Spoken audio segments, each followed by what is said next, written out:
Now, one very difficult thing to do as an adult is realizing that you have a behavior that is not exactly good and having to work on it. Just the knowing that you have a certain character that doesn't serve you again, just being able to realize that as an adult is tough. And deciding to work on it, deciding to admit the fact that you're wrong is hard, okay? But as adults, we always have to make conscious efforts to be better as people. And that's what's leading me to today's topic. Today, I'm going to be talking about being a controlling person in general. If you have had people tell you, you are such a controlling person, you always like to control things. If you know that that's how you are, if people haven't even told you, but you just know, you probably know the reason why you're here. Being a controlling person is something that I personally have had my fair share of, or I've had to work on, because if you're a controlling person, it definitely stems from some things that you've gone through in the past or in your childhood. So being a controlling person is not something that you just up and be, okay? You are not controlling because you're just controlling. You're controlling because you've been through a few things in the past that has led you to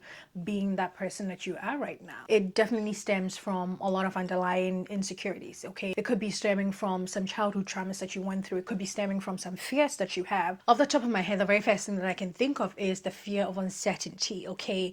The fear of just the unknown, just not knowing what is going to happen. For me, that is a very uncomfortable thing, okay? I feel like that's my biggest thing, not knowing the outcome of things or not knowing how things are going to turn out. They put so much fear in me. They make me want to control situations. And if you're like that, that is definitely one big cause. Not knowing how things are going to turn out, especially when you don't have control over the outcome in general, okay? Another very common cause that I can think of is if you went through a lot of neglect in your childhood. If you're the type of person that was just neglected a lot, you had very busy parents, or you had absent parents that were there but they were just absent in the ways that you needed them to be, you didn't get that much love as you would have wanted growing up. If you grow up, you most likely will be the type of person that wants to take charge of everything, because it's not even your fault. You feel like if you don't take care of these things, nobody's going to show up for you. You feel like nobody has you as much as you have yourself. Again, it's not even like you're wrong for being controlling, but it's not always good, because sometimes it translates into certain parts of your lives where it doesn't exactly have to go to. So, and the last thing that I can think of is if you've gone through some sort of huge trauma or loss. Personally, for me, that would be the loss of my mom at the age of 17. I didn't even know how much of an impact it was going to have on me, okay? But that definitely leads you to want to be more controlling. You're scared to lose people, so you tend to want to control people and situations just so that you don't lose so many things or so many people again. That's a very typical example. So these are very common reasons why you could be controlling. For me, being a controlling person, again, it's not so much of a bad thing, and sometimes you don't know until people tell you. Sometimes you don't know until you have been told a few times, okay? So in this video, I'm going to share a few tips with you, okay? A few things that you can do to help you sort of bring it down, pipe it down a little, okay? The first thing that I can say is identifying the things that trigger you to want to control, okay? The people that trigger you, the things that trigger you. You just generally need to be self-aware. You need to be present, okay? And ask yourself why. That is very important to me, and it's a little uncomfortable. I need to say that because I actually did it myself. Sitting with your thoughts right when they happen is literally one of the most uncomfortable things to go through, okay? As and when it happens usually is the best time to assess. It's the best time to ask yourself why. Okay, a very typical example for me would be when you're interacting with a friend and you try to make a decision for your friend, or just generally when a friend calls you to pour their hearts out to you and you want to make a decision for them, or you make a decision for them, or you give them an advice that you feel like they should take, and you get mad if they're not taking the advice that you're giving them. Because again, self-awareness for me is a very first step to every form of self-development journey. So being aware, knowing what triggers you, knowing as and when those things are happening and how they make you feel, that is the very first step for me. And because you're so used to doing it, you've never seen it as wrong. Because you're so used to being that person, you've never seen anything wrong with it. Once you become self-aware, once you're present, you want to ask yourself these questions and they can help you to even identify your cause or the why. They can identify the reason why you act the way that you do. That's what you want to do. That's what you want to start by. Understanding the root cause of anything, of any problem whatsoever, makes it a lot more easier for you to solve the situation. And then the next thing that I'm going to say is you want to start practicing the habit of letting go, okay? In this case, what you want to do is immediately when you feel the need to control a situation that you have no business controlling, you want to let go. Let go of the thoughts. Let go of the energy. That just let it go and let people do things for themselves. Because again, you feel like you need to take care of everything by yourself. And that's why you tend to make decisions for people, tend to be controlling. You want to start practicing the habit of letting go, okay? Allowing things to just be. Allowing, people to have the ability to make a decision without it affecting you so much, especially when it has nothing to do with you. That's where I'm coming from. If it has nothing to do with you, if it doesn't need your opinion, if it doesn't need your inputs, please let it go. To you, it's coming from a place of like being helpful, but it's not always like that. It's not always viewed as help. Sometimes it may come across as you just always want to be in charge of something. You just always want to be able to make a decision. You just always want to make an input. And sometimes your input is not always needed, okay? So as in when your input is not needed, please just let it go. Let people have the ability to do things, make decisions. Let people be people, okay? And when your input is needed, when your advice is needed, that's when you want to chip in.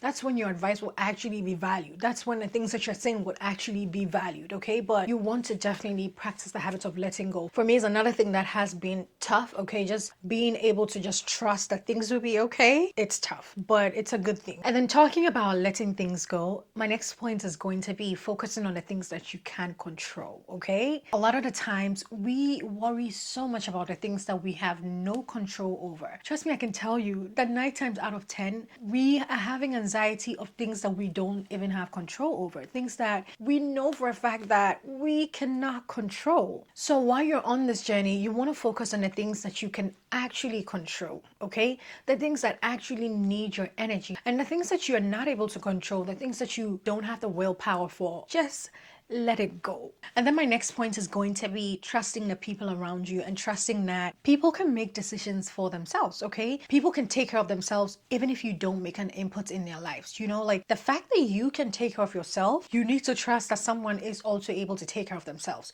If someone makes a decision for themselves, trust that they know what they're doing. Trust that they know what impact that decision is going to make on their lives. And you don't always have to make an input, or you don't always have to try to change someone's mind on a decision that they made, okay? So when I say trust people in that sense, trust that people know what they're doing. Trust that people will know what is good for them.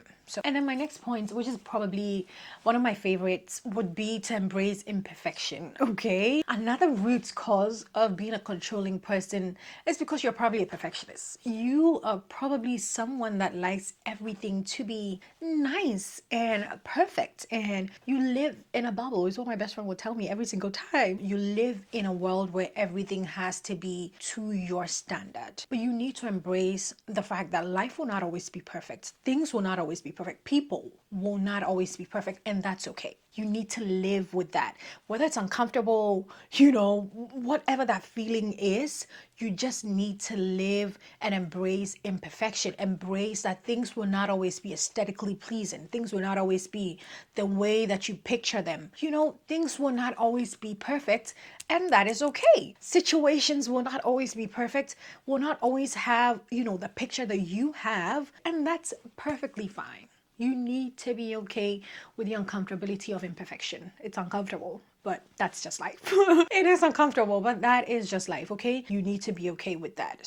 And then my next point is going to be about communication and just generally changing your communication style, okay? Because one very easy way for someone to be able to tell that you're controlling is probably the way that you communicate with them.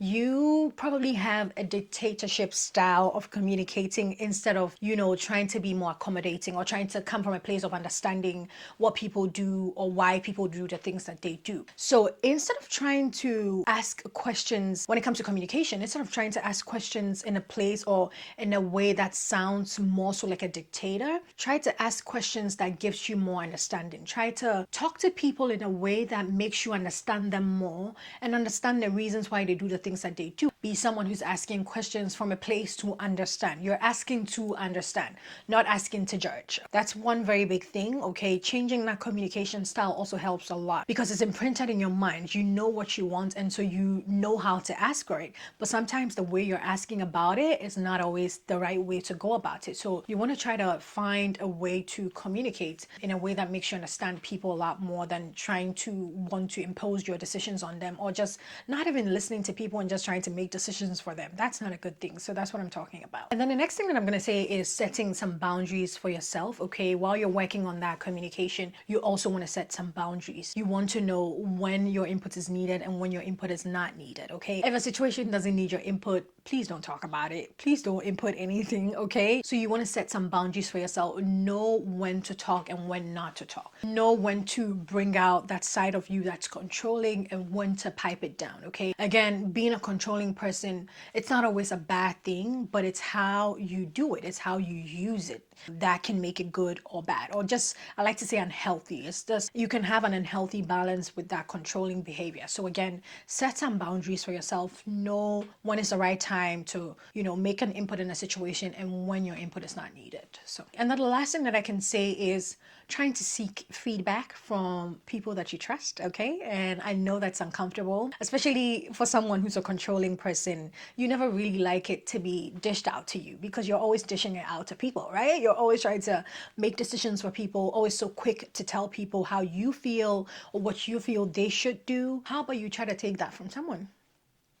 Try to take that feedback from someone that you trust, someone that you're comfortable being vulnerable with. Seek some healthy feedback, okay? That sometimes can also really help you to know firsthand what you're doing that people don't like, but sometimes don't tell you. So I'm definitely going to say seeking some feedback from the people around you, from the people that you trust, and people that you're able to completely be vulnerable with. You definitely want to seek feedback from them and then, go ahead and work on that. It's an uncomfortable feeling, but trust me, it works, okay? From the people that have your good interests at heart, they will tell you exactly the things that you need to hear, no matter how hard it is. So now I need you to remember that this journey is a thing of progress and not of perfection, okay? You are not trying to be the perfect person in the world, but you're trying to be a better person every single day. That's what I say. Anytime I wake up in the morning, I'm like, how can I do better than I was before? So that's exactly what I'm preaching, okay? I'm preaching you putting in the work to be better every single day. So I hope that these points that I've shared in the video can help you work on that controlling behavior, or just generally pipe it down a little, okay? Because again, being a controlling person is not always bad, but if you have that unhealthy balance, that's where it can go a little out of the way. So go ahead and give the video a huge thumbs up if it helps. And yeah, I will see you guys in my next video. When they say she get it from her mama, I'ma say you fuck her right. Body rude is unpolite. Tell me in the humble type. Tell me is you down? Cause I'm trying to go up tonight. All the hope she slept right. I just wanna live in a fantasy. I think we just